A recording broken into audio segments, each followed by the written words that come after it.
Economic data continues to reflect an ongoing economic expansion. The Bureau of Labor Statistics reported that the economy created 216,000 jobs in December. I noticed one pundit claimed that this report was hot. It is anything but hot. At best, it is lukewarm. The report also revised down the total number of jobs created in October and November by 71,000. Wage growth continues to increase at a rate higher than CPI, which is relevant and important to consumer spending going forward.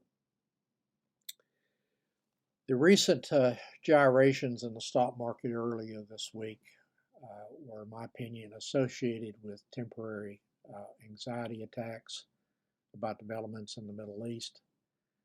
Those developments are not material so far to U.S. GDP growth, inflation, with crude oil prices remaining subdued, near $70 per barrel, or the long-term trajectory of the U.S. equity market that will be driven by substantial economic forces unrelated to the noise of current events.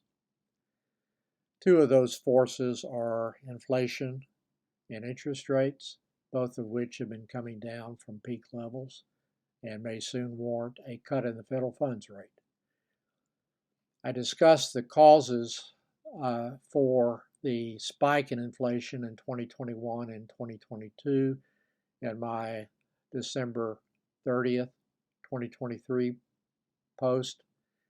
The impacts of those causes have been dissipating, which explains why inflation has been coming down.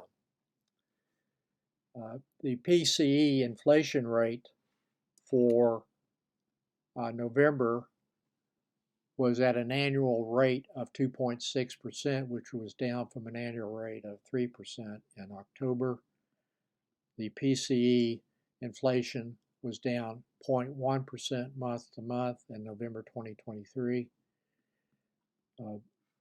The 10-year Treasury yield has already declined by over 1% from its October 2023 peak levels and is well within normal spreads to the anticipated inflation rate over the next 10 years that is embedded in the 10-year tip break-even inflation rate, which closed yesterday at 2.2%.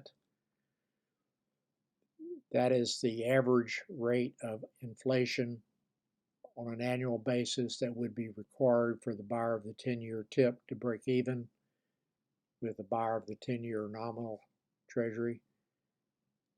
It is viewed as a market forecast for the annual inflation rate over the next 10 years, which is benign for the U.S. equity market. I spent some time this morning just looking at the corporate bond positions in my Fidelity account and counted over 230. So that's equivalent to a bond fund diversity.